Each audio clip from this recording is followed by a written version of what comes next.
They didn't expect me to hear it. I was in the kitchen, adjusting the angle of the serving tray, when I heard her voice float in from the dining room.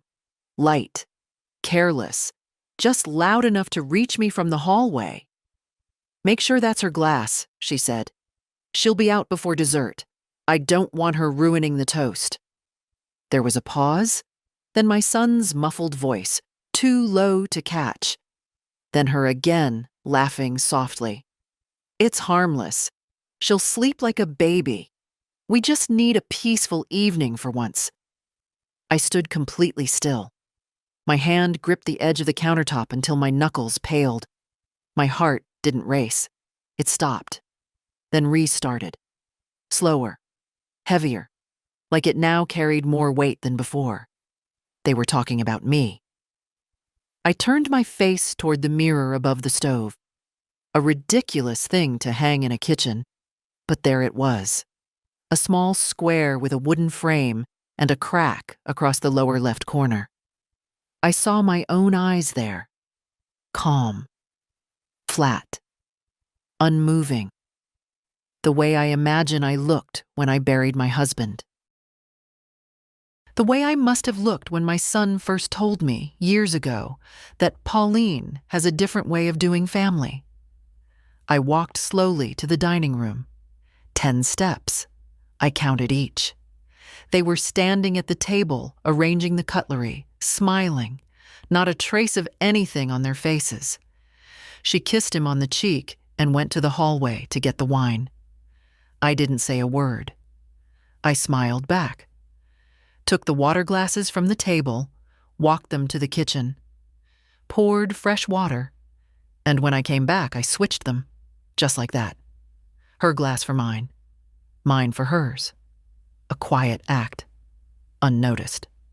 Final. It was my house, even if they liked to pretend it wasn't. They'd insisted on hosting the dinner here. It's cozier, more traditional, and besides, you've got the best dining room. What they meant was that my house looked respectable and familiar. What they meant was that their apartment, with its sleek grays and metal stools, didn't feel like family. What they meant was, I was good for appearances. I set the glasses back on the table, sat down, smoothed the front of my navy dress. Pauline returned, holding the wine bottle like she was in a commercial. "Cabernet Sauvignon," she said. "Your favorite, Iris." She used my name like it tasted bitter in her mouth. I nodded. Lovely. The others arrived one by one. My older grandson, Henry, distracted as always, glancing at his phone every few minutes.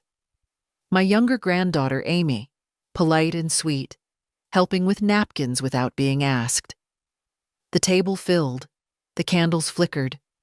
The roast cooled slightly while Pauline fussed about lighting.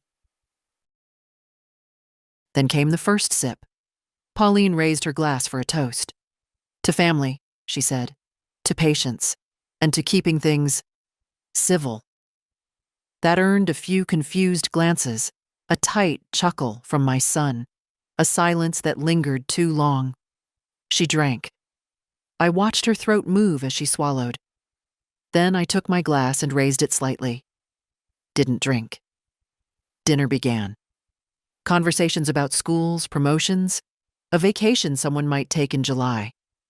Nothing about me, except when Pauline turned and said brightly, "I hope the food's not too salty for your blood pressure, Iris." I smiled at her. "We'll find out, won't we?" She didn't catch the tone. She never did.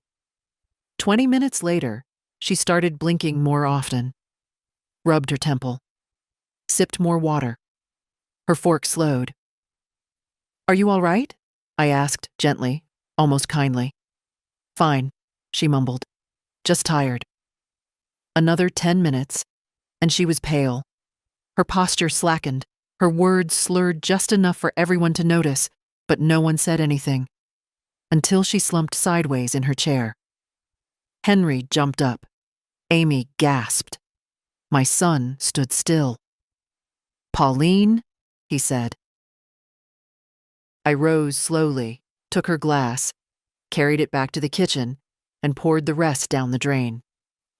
I didn't say a word. They laid her on the couch. Called an ambulance. The diagnosis would be exhaustion, low blood sugar, perhaps stress. No one would ask what was really in that glass, and I would say nothing. I didn't need to. My son didn't ride in the ambulance. He stayed back, dazed, muttering something about how she's been working too much. I walked him to the door after the medics left. The house was quiet again. "You should rest too, Mom," he said. His eyes didn't meet mine. "I will," I replied. He turned to leave. "I heard you," I said then. Just that. Nothing more. He froze, then walked out into the night, and I closed the door. The silence after they left was different. Not peaceful, not sad. Just full. Like something had finally landed after floating in the air for years. I sat in the living room, hands folded on my lap, and watched the dark settle over the porch. Pauline's perfume still lingered faintly in the cushions. Some expensive thing she wore too much of. Sharp, floral, insistent. Even passed out, she managed to leave her mark. I didn't feel guilt. That surprised me. I expected some trembling, some doubt. But all I felt was clarity. Like a fog had lifted. I picked up the wine glasses, the plates they left behind, and began clearing the table. No one had finished their food. The roast had gone cold, the green beans limp. Amy had taken her napkin and folded it into a perfect little triangle before leaving. That girl had a good heart. I hoped she would survive this family with it intact. In the kitchen, I scrubbed the dishes like it was any other night. Like nothing unusual had happened. But it had. And it didn't begin tonight. It began long before. Years ago, I would have laughed at the idea of such a thing. That my son's wife would try to drug me, just to keep me quiet during a family dinner. But then again, years ago, I used to believe that kindness alone built family. Pauline had always disliked me, subtly at first. Gentle corrections about how I spoke. "You mean salmon, not salmon, Iris. It's pronounced croissant, not crescent." Then came the bigger ones. "You really should stay out of our parenting choices. Iris, your decor is so nostalgic." Code for outdated, low class, embarrassing. She came from money, not old money, flashy money, the kind that gets spent quickly and loudly. Designer clothes, weekly spa visits, a car that cost more than my house.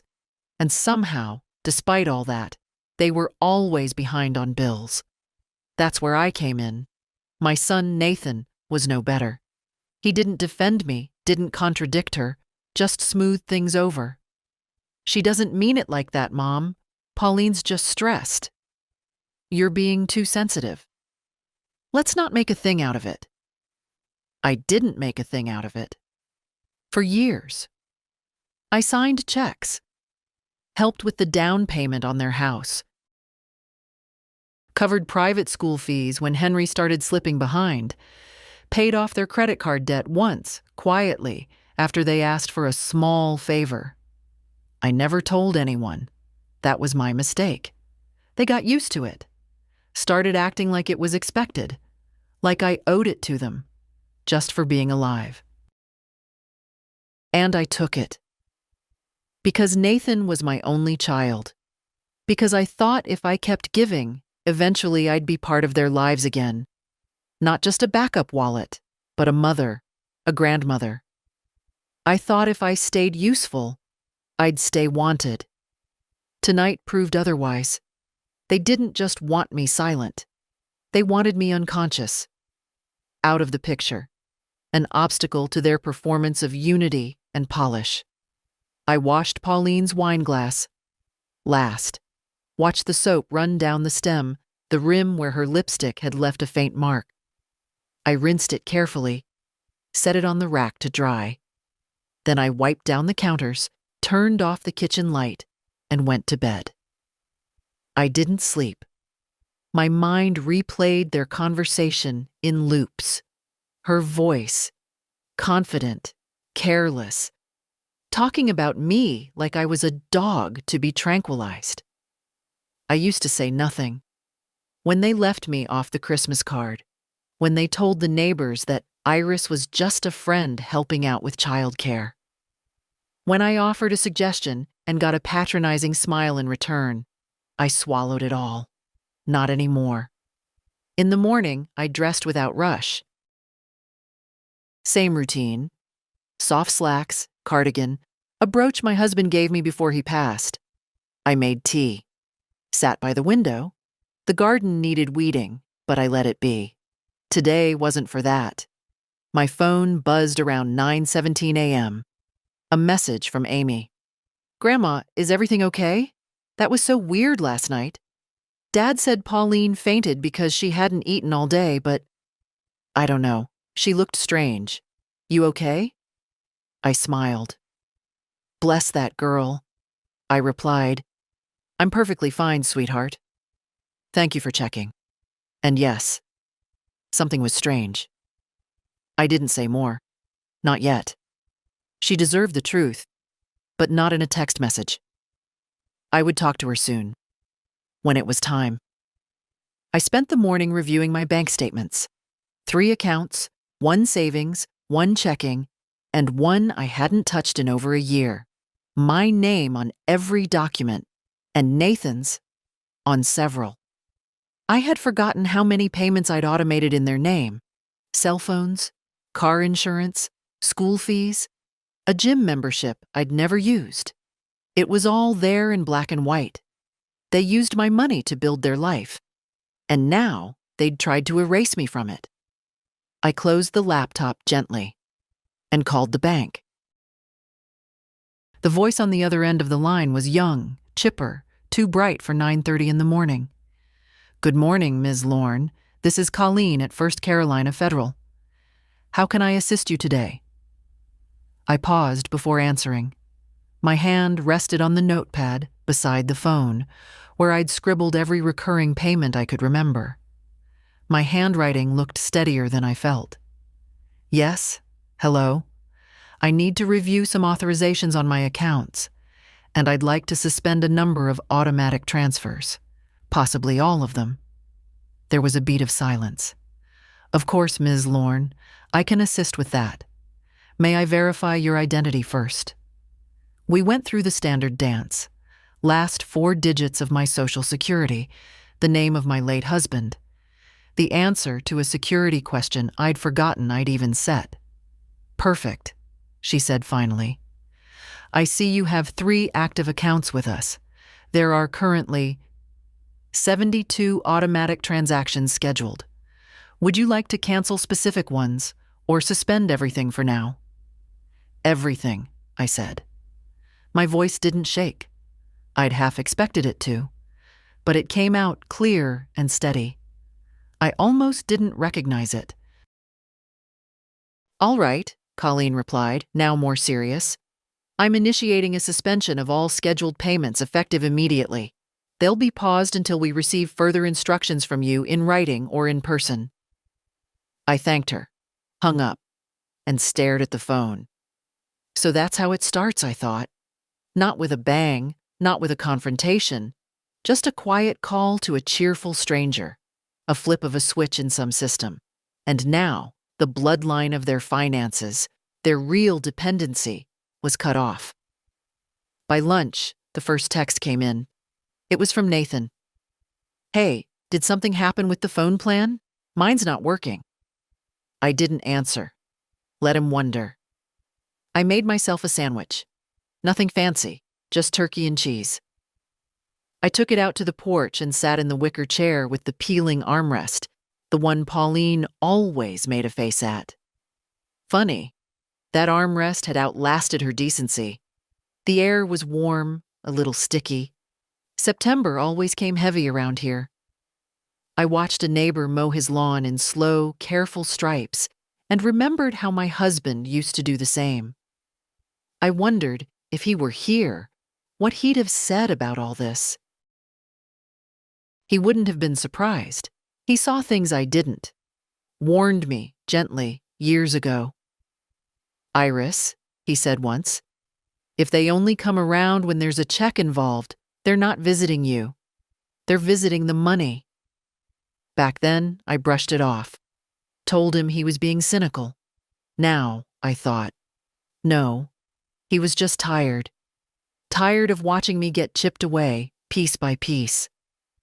Around 2 o'clock, the doorbell rang. I knew before I opened it who it was. Nathan. His shirt was wrinkled, unusual for him. His hair hadn't been combed. He looked like a man who'd been chasing an explanation all morning and still hadn't found one. "Mom," he said, stepping inside before I could say yes or no. "I need to ask you something." I didn't invite him to sit. He stood in the living room, glancing around like he was looking for something. Maybe he was. "Did you talk to the bank?" I did. "Why?" He said it like it was a real question, like it was unexpected. "You know why," I said simply. His face changed then. Flickered through irritation, confusion, something else I couldn't name. Then it settled into that careful, measured expression he used when dealing with clients.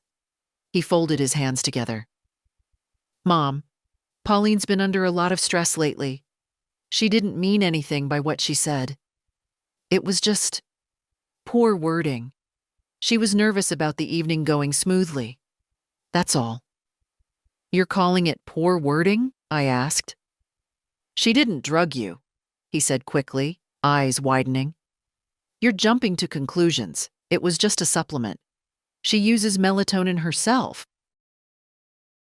Thought it might help you relax. She put it in my glass without telling me." He hesitated. "Yes. Okay. That part was not great." I almost laughed at that. Not great. I said nothing. Just stood there, arms folded, waiting to see where he'd go next. He exhaled. "Look, I'm not saying it was the right call, but she thought, we both thought, that sometimes these dinners get tense. You know how you get." "How I get," I repeated. "You make these comments, Mom. About her, about the house, the kids." "I pay for the house," I interrupted. That stopped him. "I paid the down payment. I paid the mortgage every month for 6 years.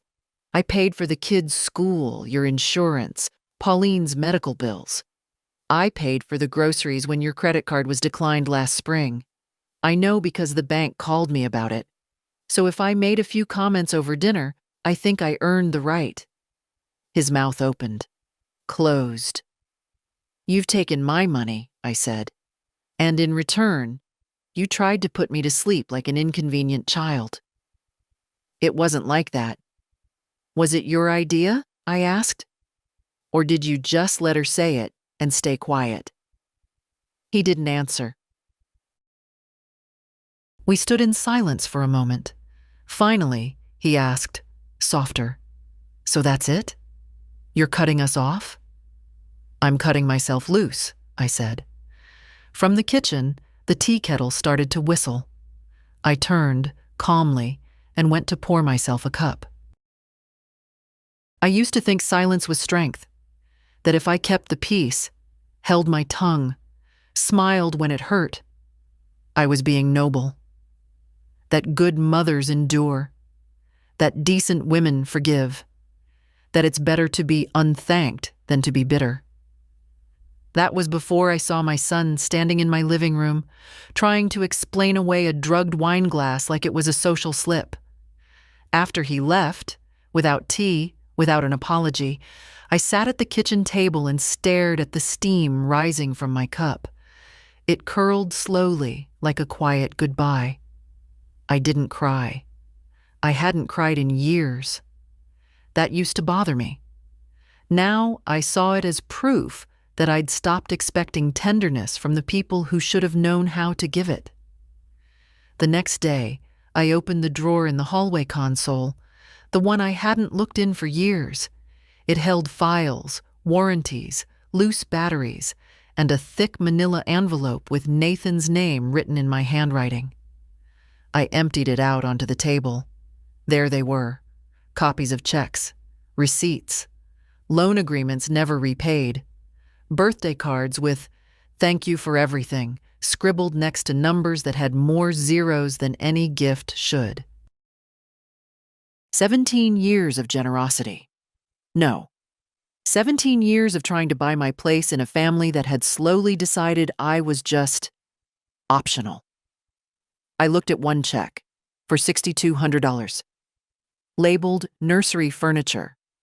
That was when Pauline was pregnant with Henry. She'd cried on the phone, said she didn't want her baby to sleep in secondhand junk. I wired the money the same day. Another $12,000, listed as bridge loan until bonus comes through. It never did. And the biggest one, $45,000 down payment on the house. They'd had champagne that night.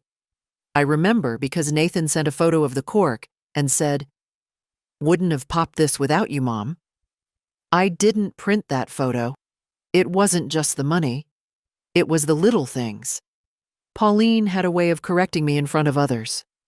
"Iris, I think you meant to say autumnal, not just fall. Don't tell the kids those old stories. They're a little dated." Nathan would laugh like it was charming. They never hit me, never shouted, just chipped away, slow and soft, until I started doubting my own place at the table. So I stayed quiet. When Henry forgot to call me on my birthday, I said nothing.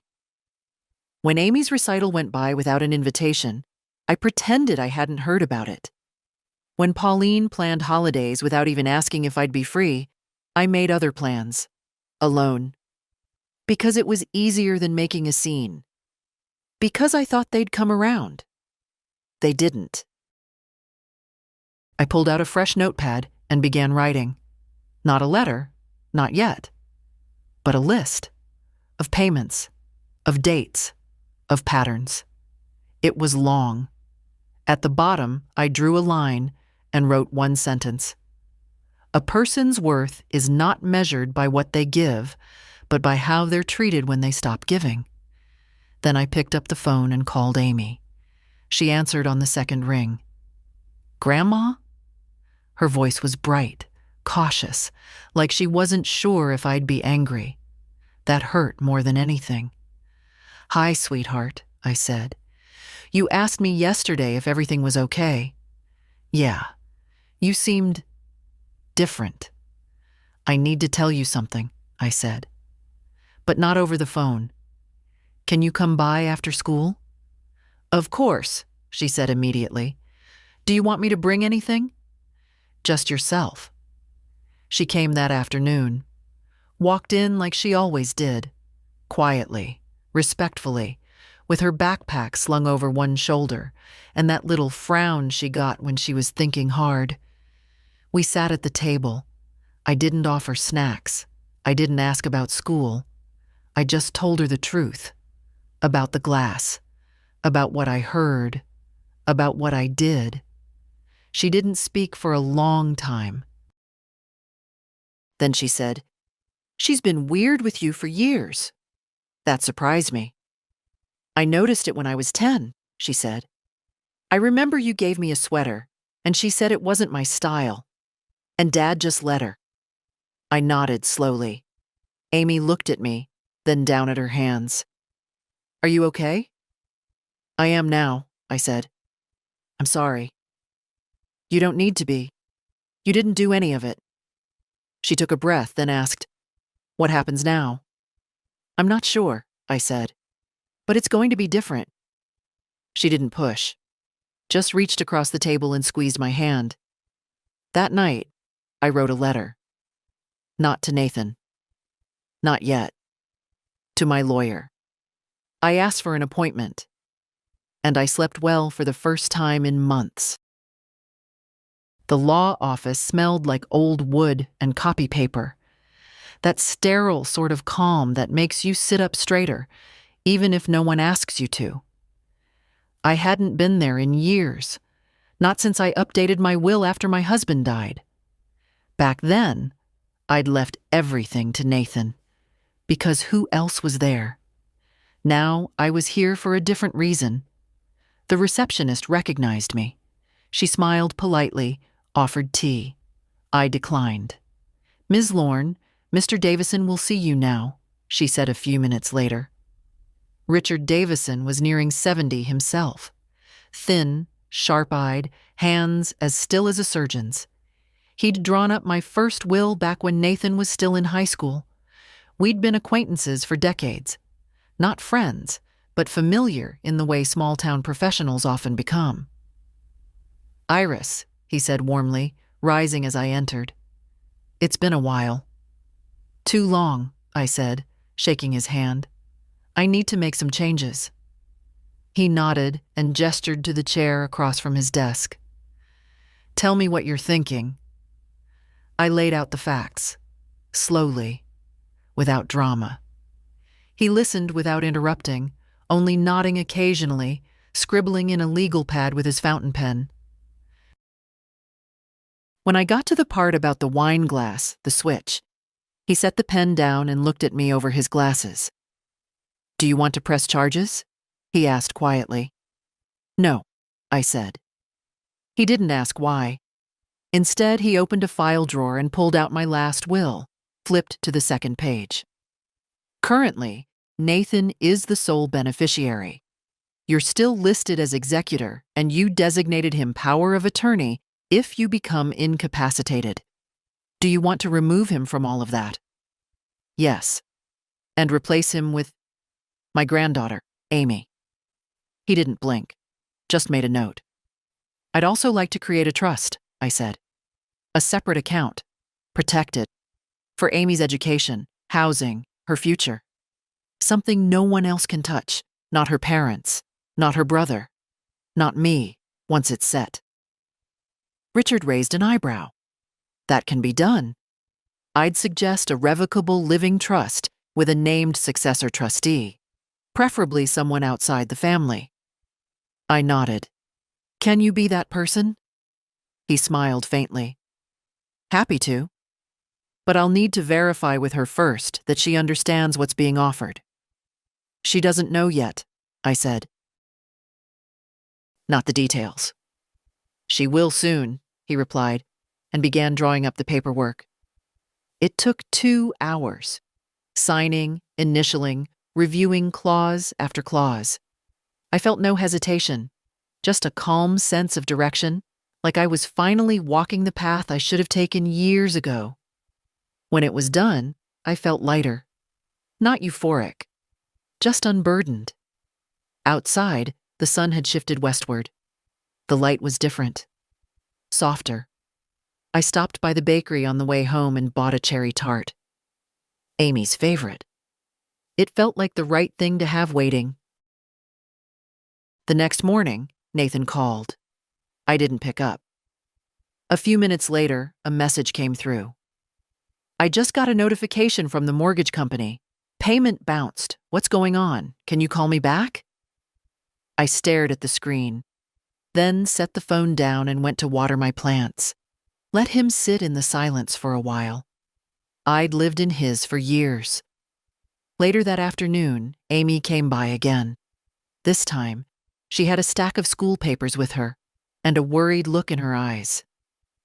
"I think Dad's starting to freak out," she said, dropping into the kitchen chair. I poured her some lemonade. "He should have thought about that before letting Pauline put drugs in a wine glass," I said calmly. Amy winced. "He says it wasn't like that." "I know what I heard." "I believe you." I sat across from her and slid the tart across the table. "Cherry." I remembered. She smiled. That same soft, grateful smile I used to get from Nathan when he was a boy and I made his favorite grilled cheese. Before the distance, before the expectations. I made a decision, I said. I changed my will. Her eyes widened. You what? I took your father out. Removed him as beneficiary, as executor, as power of attorney. I named you instead. Me? Yes, you. And I set up a trust. For your future. She sat back, stunned. Grandma, I don't know what to say. You don't need to say anything, I said. Just promise me something. Anything. Don't ever let people take your kindness as permission. Amy nodded. Her eyes were glassy. I didn't do this to punish them, I said. I did it because I want what I built to go to someone who sees me, not just what I can give. I do see you, she whispered. I reached across the table and squeezed her hand. And for the first time in a very long time, I felt like someone's mother again. Not because of what I could provide, but because I was finally being heard. The first bill notice arrived 3 days later. A pale yellow envelope with Nathan's name in bold type, but my address listed as the billing source, a leftover from when I used to handle the mail while they were getting organized after moving in. I opened it, out of habit more than concern. Past due, mortgage, insurance. One bounced, one suspended. I set the letter on the counter and made myself tea. It wasn't my problem anymore. Later that afternoon, the bank called to confirm the final closure of all recurring transfers. A pleasant woman named Denise read the list back to me. Cell plans, utilities, tuition support, 2 gym memberships, and something labeled Executive Essentials Monthly. I didn't even want to know what that one was. All canceled, she said. Would you like printed copies for your records? Yes, please, I said. And could you send them to my attorney as well? Richard Davison? Absolutely. That was that. No ceremony. Just a phone call and a quiet erasure of financial strings I had tied myself up in for nearly 2 decades. The silence after felt whole. I didn't realize how much noise I'd been living with. Not just the literal noise of texts, calls, requests, but the mental weight, the invisible math of being generous, of calculating what wouldn't cause a fight, what would earn me just enough inclusion to not feel erased. They used to make it sound like I was doing it all out of obligation. You're always so generous, Mom, Nathan would say with that gentle tone that now felt like sandpaper. You've always loved to help. Yes, I had. But I'd also learned to mistake help for currency. A trade for a place at the table. Not anymore. By the weekend, I began rearranging the house. Slowly, deliberately. Not redecorating, just reclaiming. I took down the stiff gray curtains Pauline once insisted were more modern. I put the floral ones back up. The ones she rolled her eyes at. I liked them. They reminded me of mornings when my husband was alive, making coffee while I tied back the sashes. I packed up a shelf of gifts they'd given me over the years. Mostly things that came with passive-aggressive notes. A book on updating your look, a blender I never used, a necklace too bold for my taste. I put them in a box, labeled it donation, and set it by the door. I was clearing space. Literally and otherwise. Monday, Amy came over again after school. She found me sitting on the floor in the living room, surrounded by old photo albums. I hadn't looked at them in years. It had always felt too heavy. She sat beside me without asking. I found some, I said, holding up a page with Nathan at 6, beaming next to a sandcastle. Amy smiled. He looks like Henry. I nodded. He used to laugh so loud people turned around in restaurants. Amy traced the edge of the photo. What happened? I shook my head. I don't know the exact day it changed. It wasn't dramatic, just slow. He got older, got smarter, met Pauline. Things started getting small between us, tighter, like he was shrinking away from who we were. He shouldn't have let her treat you like that, Amy said quietly. No, I agreed. But I let it happen too. I wanted peace more than I wanted truth. We flipped a few more pages. Birthdays, holidays. One picture of me holding baby Amy in a hospital chair, my eyes puffy from crying. I remembered that day. She'd come early. Nathan had panicked. I held her all night while Pauline slept. Amy looked at it for a long time. I don't remember that, she said. You were just a few hours old. She hesitated. Do you ever think about cutting him off completely? Like, not talking to him at all? I think about it, I said. But I'm not sure it's about punishment anymore. It's about peace. If he can be in my life without demanding anything from me, I'm open to that. But I won't pay for love anymore. That chapter's over. Amy didn't say anything, just leaned her head lightly against my shoulder. After she left, I got a call from a blocked number. I let it ring. Then I listened to the voicemail. Pauline. Her voice sounded strained, forced, too sweet by half. Iris, I think we should talk. There's been some misunderstandings. Nathan told me you've been feeling hurt. That's really unfortunate. I think we could all benefit from clearing the air. Maybe we could do lunch. I replayed the message once, just to hear the way she said, unfortunate. As if my feelings were a scheduling conflict. I didn't call back. Not because I was angry, but because I knew what that lunch would be. A performance? An apology laced with conditions? A plea for restoring balance? What she really wanted was access. Access to me, to my money, to my silence. She could keep waiting. That evening, I sat by the window with a blanket and watched the sun dip behind the trees. The porch light clicked on automatically, a soft yellow halo over the chair I'd reclaimed, the one with the peeling armrest. And for the first time in years, I wasn't waiting for a call. I wasn't hoping to be included. I wasn't adjusting myself to fit inside someone else's version of family. I was simply home, and it was enough. The first message from Henry came the next morning. It was short, stiff, polite, like he was writing to a teacher he didn't really like. Hey, Grandma, Dad said you're mad at everyone. Just wanted to say I hope you're okay. I stared at it for a while. The words weren't cruel, but they weren't curious either. No question. No real concern. Just a vague hope that whatever disruption I'd caused would resolve itself and the machinery would keep running smoothly. He'd always been like that, hands off, a nice boy but trained early to keep a safe distance from discomfort. I didn't answer. An hour later, Amy called. Henry just texted me, she said. He said you're mad at everyone. I'm not mad, I replied. I'm done. There was a silence on the line, then a soft laugh. Good, she said. Amy had been checking in every day now, not out of obligation that I would have felt, but just being there. Sometimes she came over, sometimes she called.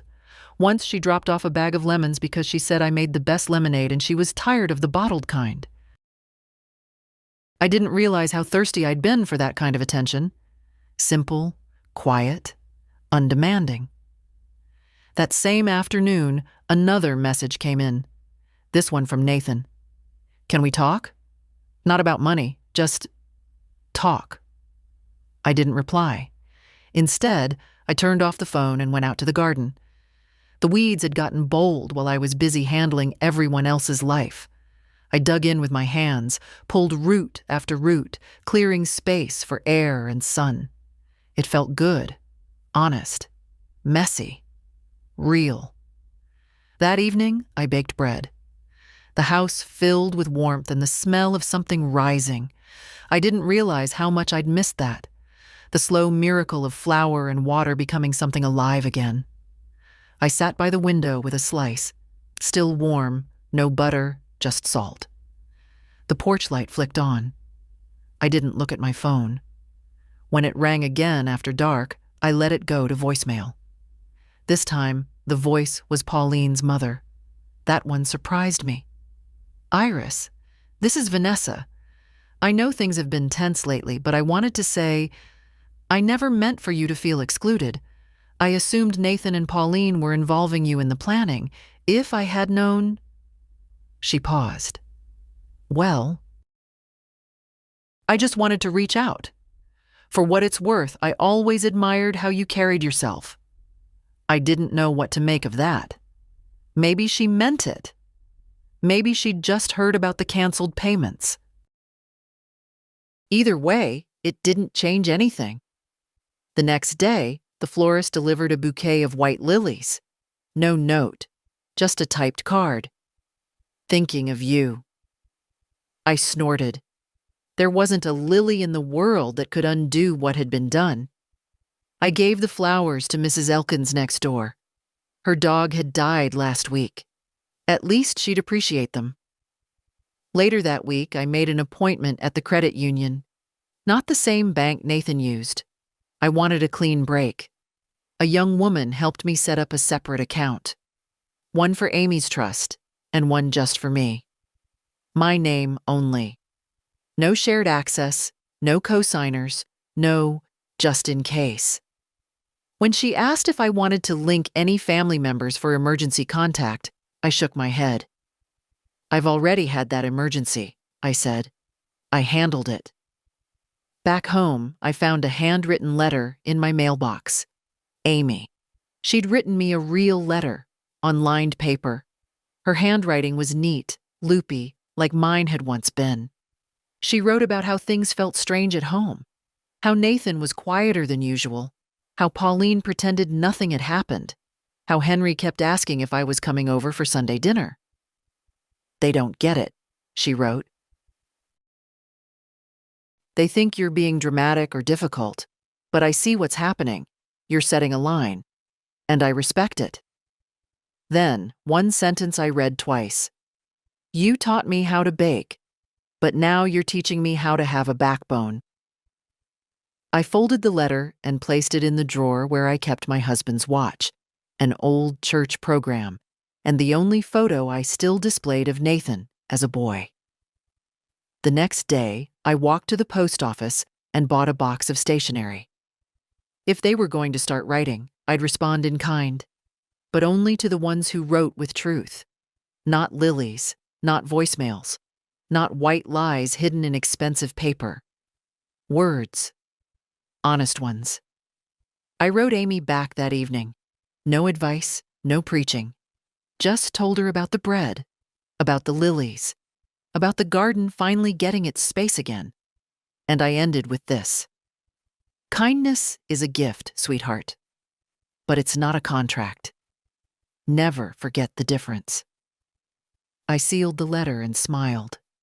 Let the silence stretch on if it wanted. I was no longer afraid of it. The letter from Nathan arrived on a Thursday. Not an email, not a text, a real envelope. My name in his handwriting, careful, almost too neat, like he'd taken his time, like he wanted the effort to show. I didn't open it right away. I let it sit on the table while I boiled water for tea, sorted the laundry, refolded the kitchen towels. I moved around it, aware of it in the way you're aware of a sore tooth. Not painful, but persistent. When I finally slid it open, I braced for excuses. But it wasn't that. It started with a sentence I hadn't seen from him in years. "Mom, I'm sorry." No qualifiers, no spin. Just that. He went on. Said he hadn't realized how much he'd relied on me. How easy it had become to let Pauline run the show while he stayed neutral. He admitted that he heard her that night in the dining room, that he'd been too afraid to stop her. I knew what she meant, and I didn't stop her. I thought it would keep things smooth. I see now what that says about me." He didn't ask for money. He didn't mention the canceled payments. Instead, he wrote about memories, how I used to sing while doing the dishes, how he'd wake up to the smell of coffee and humming, how I made his favorite soup when he had the flu, and sat by his bed, reading the same book over and over until he fell asleep. Somewhere along the way, I stopped seeing you as a person and started seeing you as a function, a role, a resource. I hate that it took something so ugly for me to realize it. At the end, he asked nothing. He just said he hoped I was okay, that he was trying to understand what came next, that he wanted to earn the right to be in my life again, if I'd let him. I folded the letter slowly, set it aside. I didn't know how I felt. I'd spent so long waiting for that kind of apology that now, having it, I wasn't sure what to do with it. It didn't erase anything. It didn't make what happened better. But it was something. And maybe it wasn't for me to decide right then what came of it. Later that day, I went into town to see Richard Davison. The documents for the trust were ready for final signatures. He greeted me with his usual quiet smile. We sat in his office, the thick file between us, and went over everything one more time. "The trust is fully funded," he said, adjusting his glasses. "Disbursement begins when Amy turns 25, with provisions for education and housing before that if needed. All conditions are locked. Only she can access the funds. No co-signers, no transfers." I nodded. "She'll be protected," he added. "You did this right." "She deserves it," I said. Richard hesitated, then added gently, "I've worked with a lot of families over the years, Iris. Most people don't do this, not unless there's a lot of anger behind it."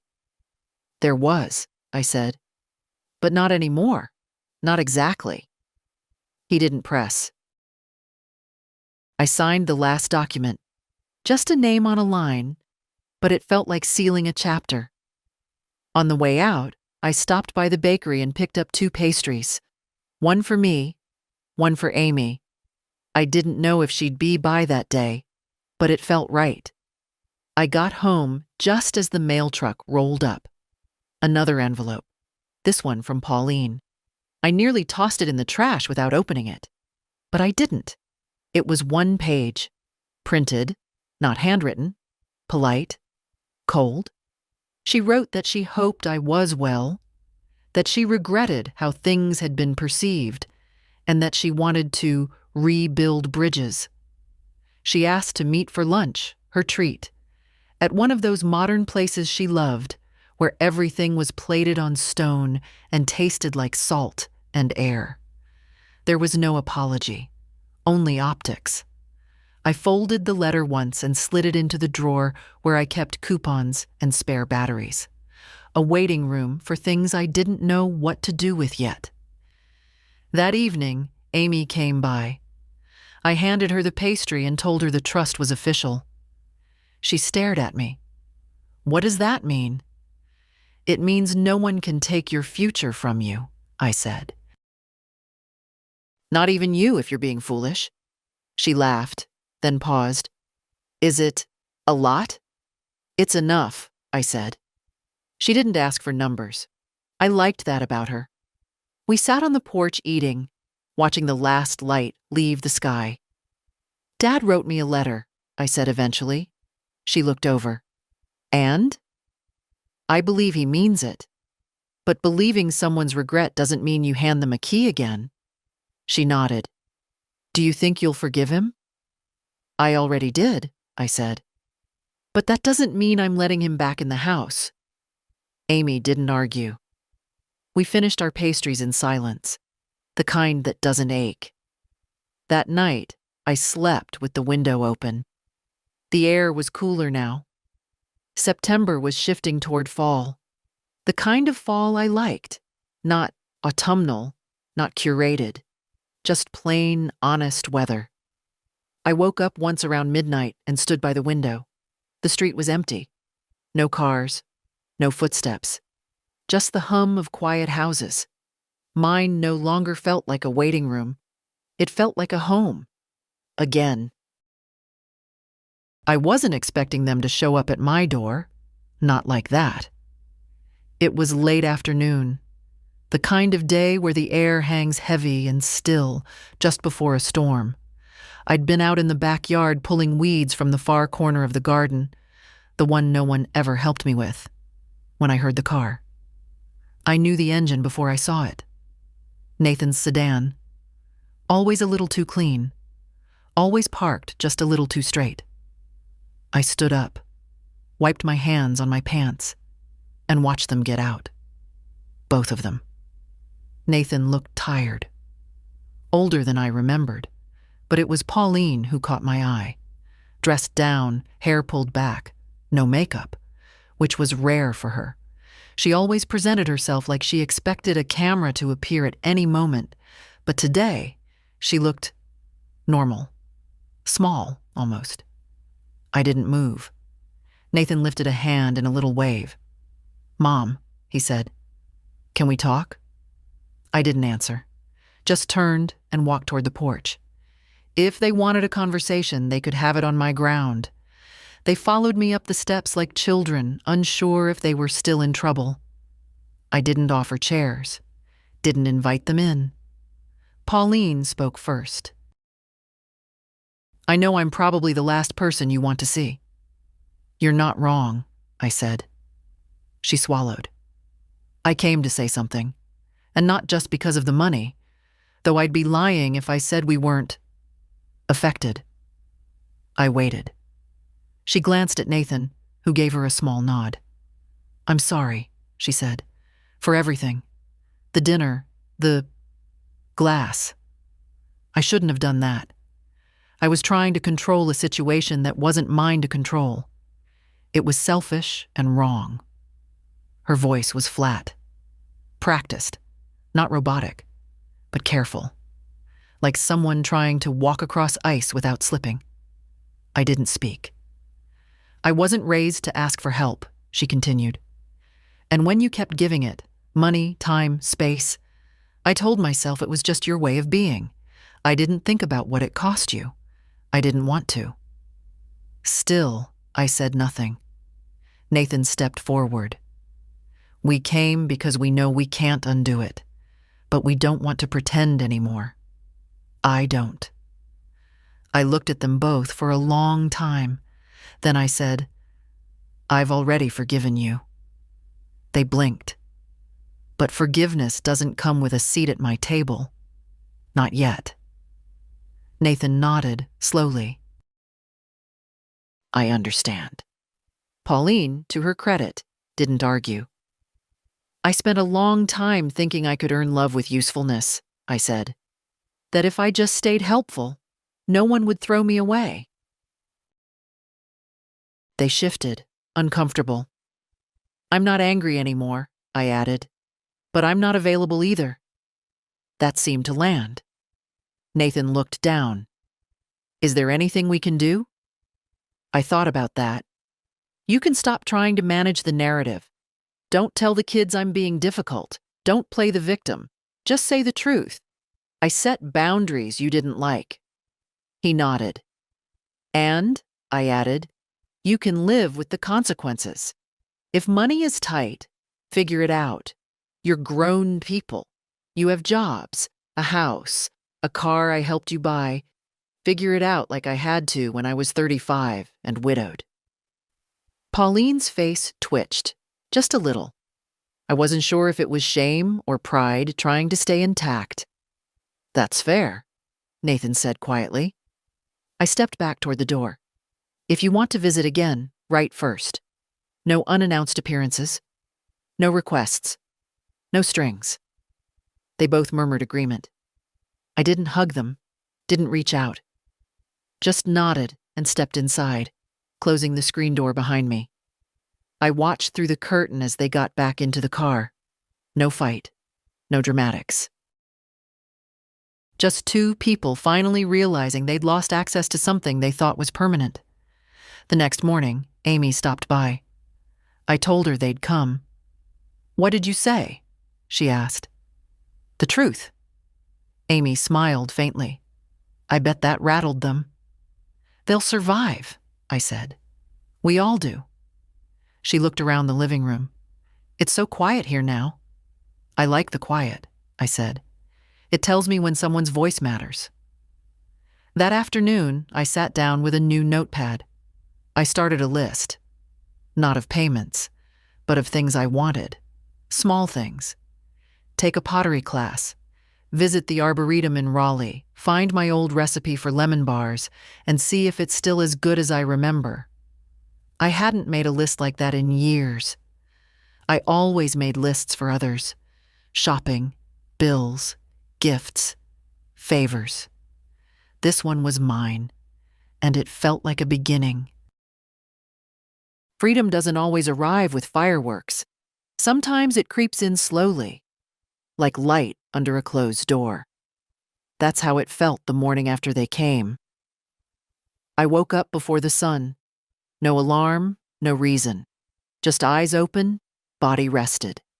I got up, made coffee the old-fashioned way, and sat on the porch with a blanket over my knees.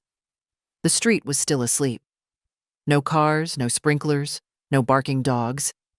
Just stillness. And me in it, not as an intruder, not as a prop, but as the owner of my own time. I watched the light grow inch by inch across the yard. Pale at first, then gold. The kind of morning you notice more when you're not distracted by what others need from you. I wasn't weak. I was patient. That's the part no one understood. They thought my silence meant agreement, that my quiet was consent. But it wasn't. It was endurance. It was a long, held breath. And now I was exhaling. Finally. Fully. After breakfast, I cleaned out the hallway closet. Not out of necessity, just because I wanted the space. I found coats that didn't fit, board games no one played, a pair of shoes Nathan gave me years ago that pinched my toes but looked appropriate for formal events. Into the donation bag they went. I kept one thing, though. An old sweater with fraying sleeves. My husband's. It still smelled faintly of cedar and something warm I could never name.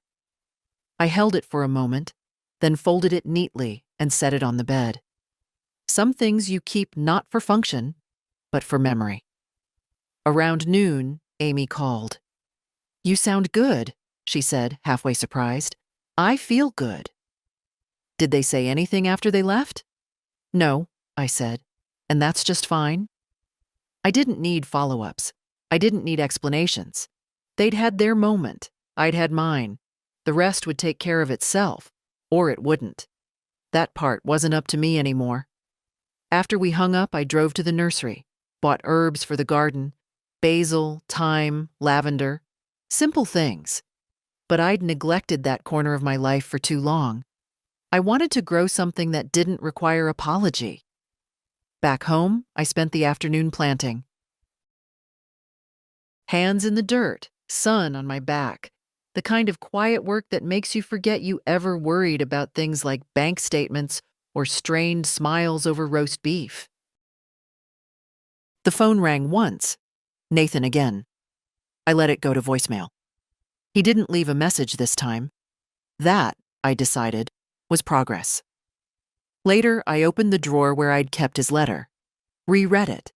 Still honest, still painful, but less sharp now, like a wound that had scabbed over. I put it back, then picked up the letter Amy wrote and read that again, too. I found myself smiling at the line about the backbone. She was growing one, too, and that mattered more than anything else. That night, I cooked for myself. Not leftovers, not something frozen. Real food. Fresh pasta with tomatoes and garlic and a little too much olive oil. I ate it slowly, at the table, with music playing low from the kitchen radio. No one interrupted. No one asked for seconds. No one picked at the food or said it was a bit heavy. Just me, eating, living. It struck me, mid-bite, how rare that had become. For years, I'd been a provider, a buffer, a quiet shadow in the background of someone else's life. The dependable one, the helper, the bank. Now, I was just a woman with a plate of pasta, a glass of wine, and a house that no longer echoed with quiet resentment. I thought back to that night, the dinner, the glass, the slow collapse of pretense. I remembered Pauline's face just before she slumped, and Nathan's panic, and my own calm. How still I'd been, not vengeful, not angry, just done. Some people need drama to end a story. I needed stillness. That was my exit, and my return. I went to bed early that night, not out of exhaustion, but because I could. Because no one needed me to stay up to answer questions or transfer money or listen to complaints about other people's choices. Because peace, when it finally comes, asks nothing of you except presence. And I was fully present. For once, in my own life.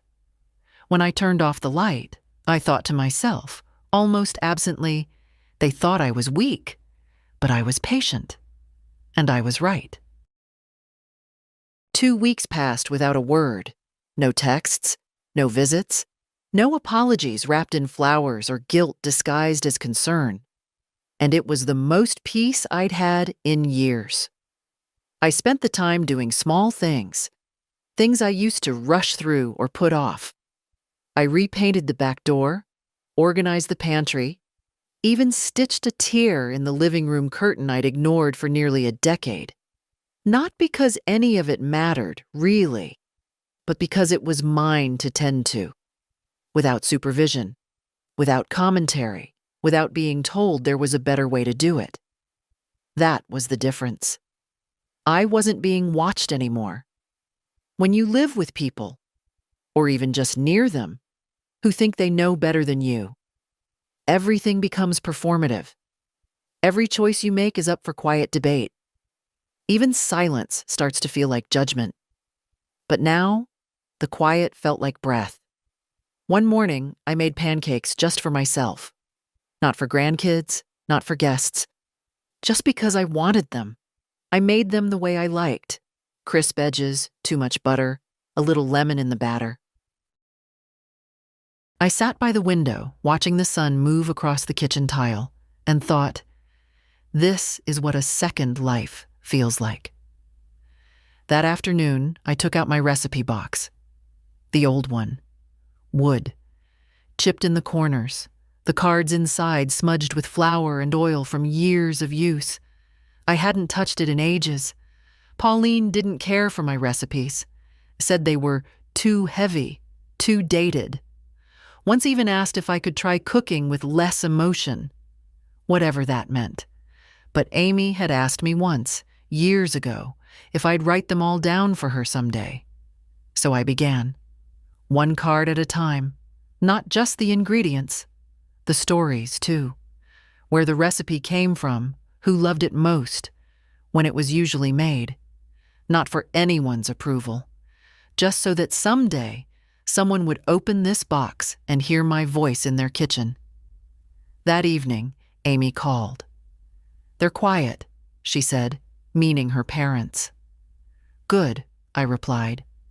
I think they're waiting to see if you'll come around. I laughed softly. Let them wait. She was quiet for a moment. Then, you're really not angry anymore, are you? No, I said. Anger's a fire. It needs oxygen. I stopped feeding it. What's left? Space, I said, and silence, and peace. She liked that. We talked a little longer, about school, her friends, the new book she was reading.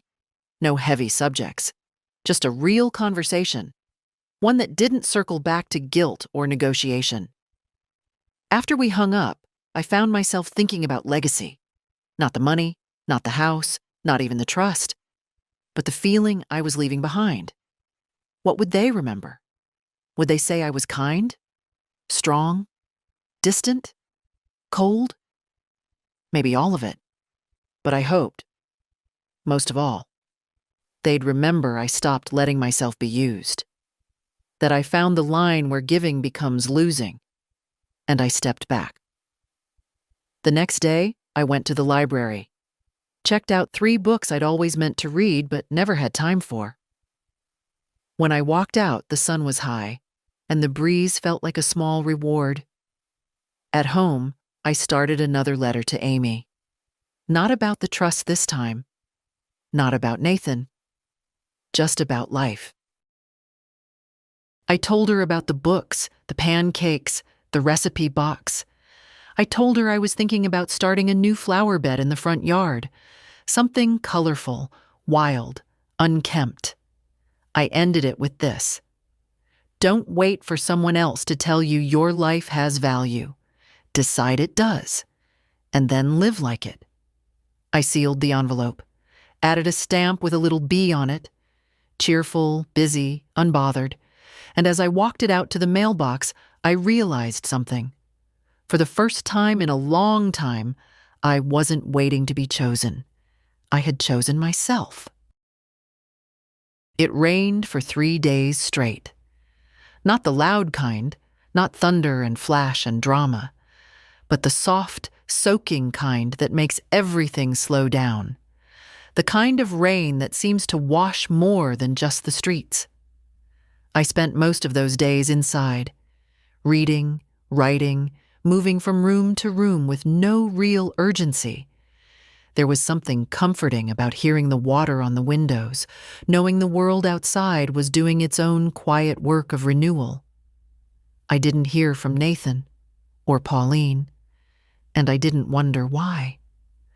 On the second night, I sat down with a pad of paper and started something I hadn't done in years.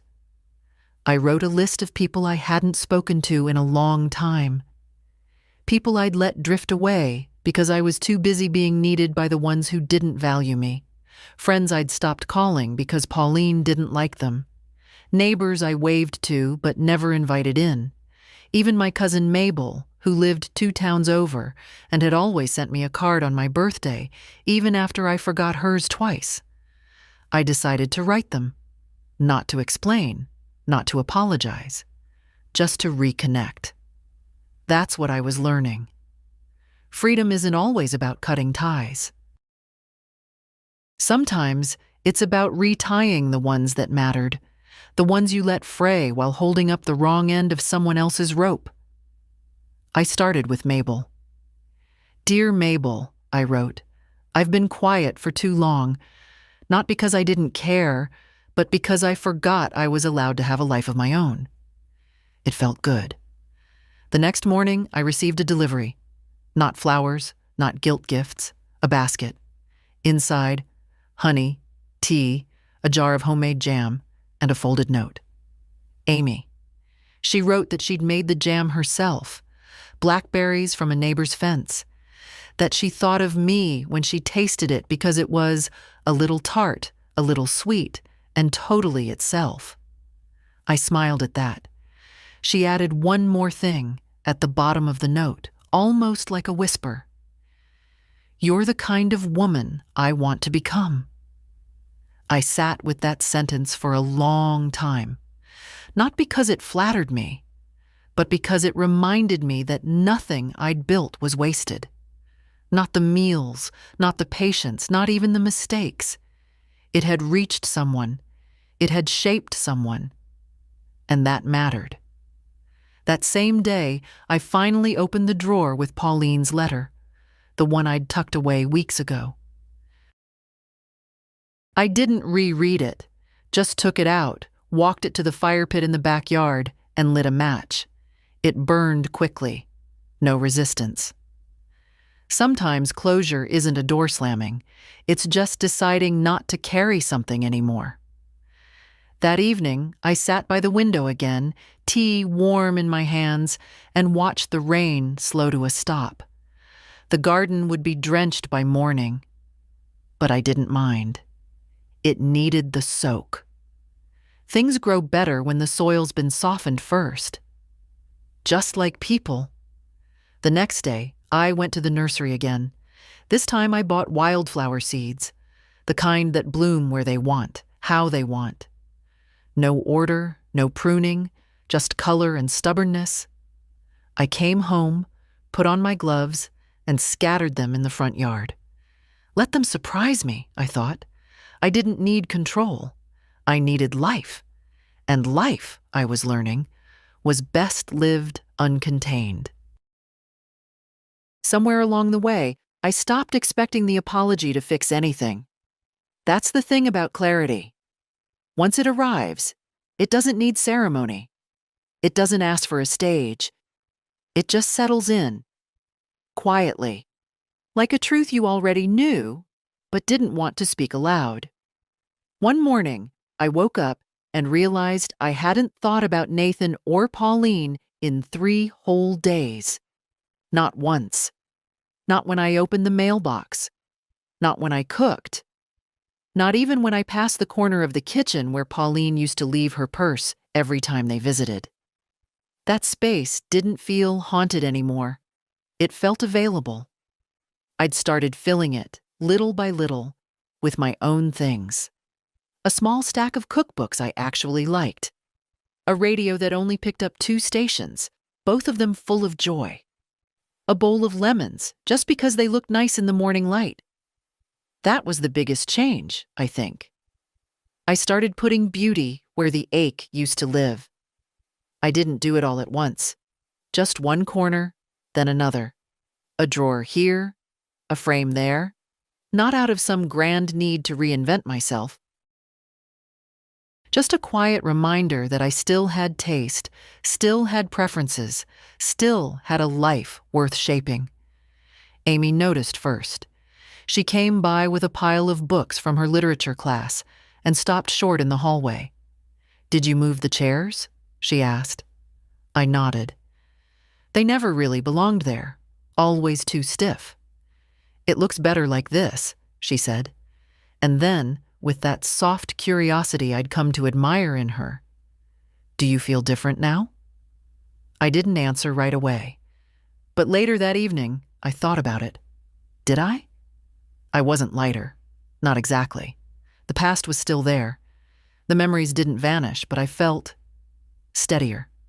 Like a house that's finally been repaired after years of patchwork. Nothing flashy, just sound, solid, my own. That weekend, I got a letter from Mabel. 3 pages, front and back. She wrote about her arthritis, her neighbor's runaway cat, the church choir's new director who insisted on modern songs that sound like someone yelling underwater. She also wrote this: "I don't know what made you reach out after all this time, but I'm glad you did. We forget we have choices. Then one day, we remember we can call someone who makes us laugh. And just like that, the world gets wider again." I cried, reading that. Not from sadness, from recognition. That was the thing, wasn't it? The world was wide. But I had made mine small, trying to stay wanted by people who only saw me when they needed something. Now, I was letting it widen again. Amy and I started walking in the evenings. Nothing far. Just around the block, sometimes to the park. She told me about her friends, her plans, a boy she liked who didn't like her back. "Which is fine," she said, "because I don't want to teach someone how to see me." That stopped me in my tracks. I turned and looked at her. Really looked. "You already know that?" I asked. She nodded. "You taught me." And I suppose I had. Not with speeches. Not with lectures, but with choices. By saying no when it counted. By choosing peace over performance. By walking away without burning down the house on my way out. That night, I wrote her a new letter. Slipped it under her windshield when she wasn't looking. In it, I wrote, "Strength isn't what people see when you raise your voice. It's what you learn to carry quietly, and more importantly, what you learn to set down. I watched from the window as she found it the next morning. She smiled, didn't even open it right away, just tucked it into her bag and drove off. She trusted the words could wait.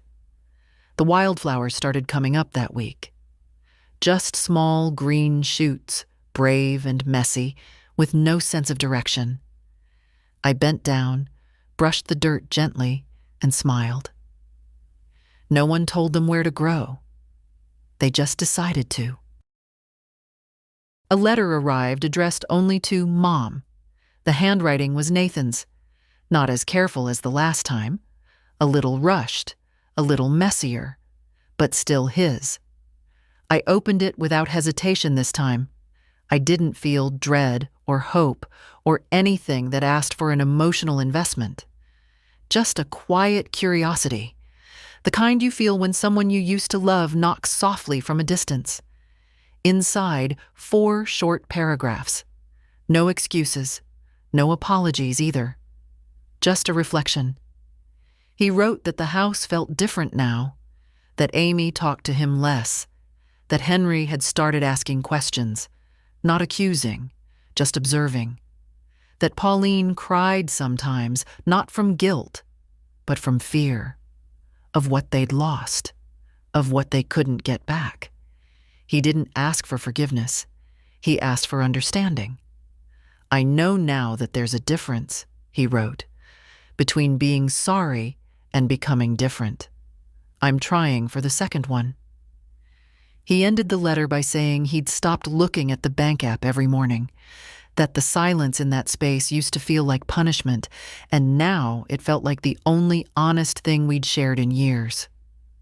I folded the letter once, set it on the counter, didn't rush to answer. Maybe I wouldn't at all. Not everything requires a response.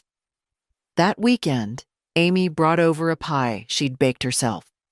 The crust was crooked, the filling too sweet. But it was the best pie I'd had in a decade. We ate it at the table I used to dread, the one where too many tense dinners had played out like bad theater.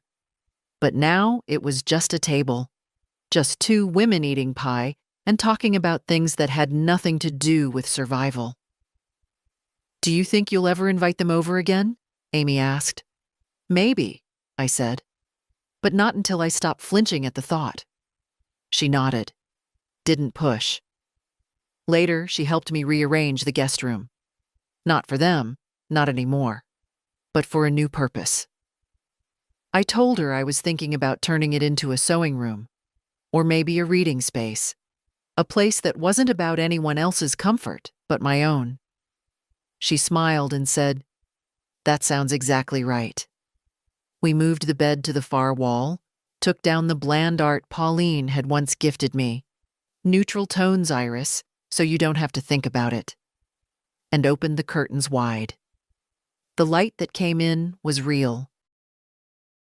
Not perfect, but warm, and I realized then I hadn't just taken my life back. I'd remade it, not out of spite, not out of rage, but out of clarity. People assume reinvention is loud, that it's grand, dramatic, public.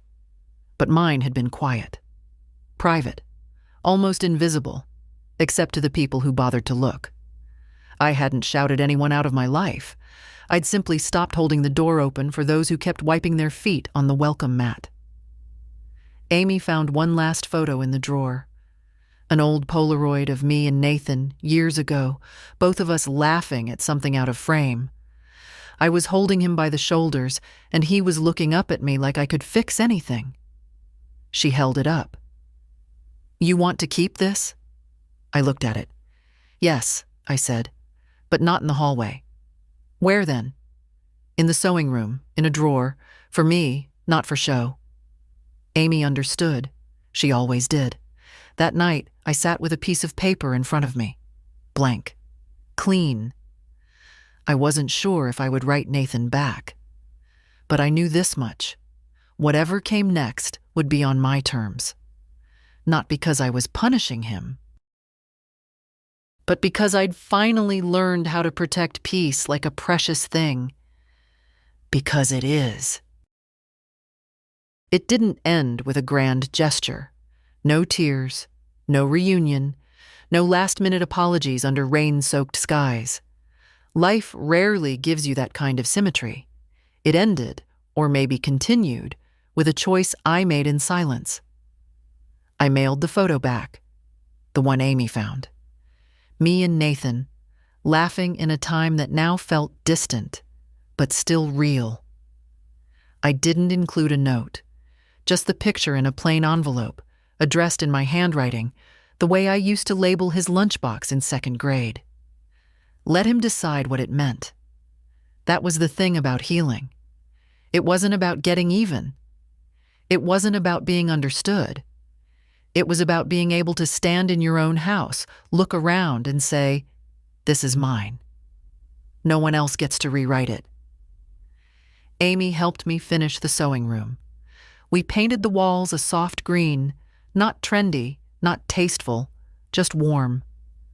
I ordered a secondhand armchair, the kind that swallows you whole when you sit down with a book. We strung lights around the window and bought a rug that didn't match anything else in the house, and for the first time in years, I looked at a room and saw something that reflected me. Not the version I showed at dinner tables or in polite conversations. Me. That quiet space became my favorite part of the day. I'd go in, close the door, and sit.